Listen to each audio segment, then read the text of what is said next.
देख रहे हैं भायंदर संवाद।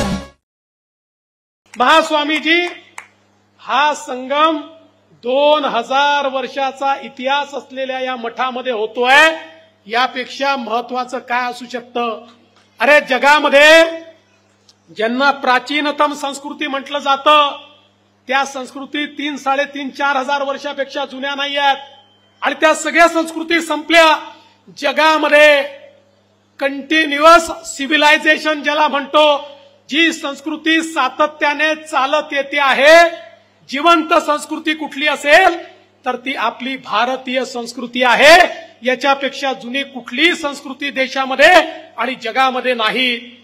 आणि आज आपण जर बघितलं तर खऱ्या अर्थानं अगदी आपण जर वेदांचा उल्लेख केला तर वेदांचं वय किती आहे याचा शोध लावण्याचा प्रयत्न केला, त्यावेळी असं लक्षात आलं वेदांमध्ये सरस्वती नदीचं वर्णन आहे आणि सरस्वती नदी ही कशी आहे, ती कशी वाहते, त्या नदीमध्ये पूर कसा येतो, असं सगळं वर्णन आहे।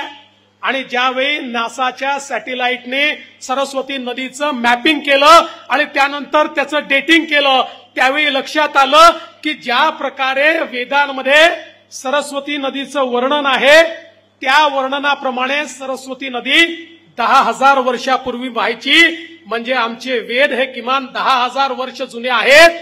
आणि 4,000 वर्षापूर्वी हे जे आजचं युरोप आपल्याला पाहायला मिळत आहे, जे अमेरिका पाहायला मिळत आहे, ज्या जुन्या संस्कृती पाहायला मिळत आहेत, या संस्कृती देखील पाषाण युगात होता।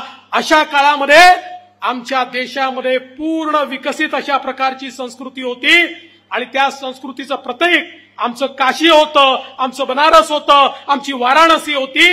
हे या ठिकाणी मला सांगताना अतिशय आनंद वाटतो।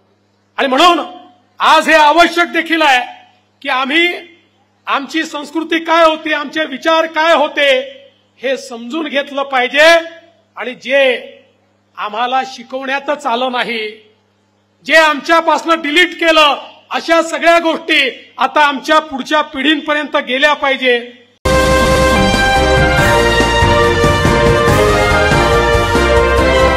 आप देख रहे हैं भायंदर संवाद।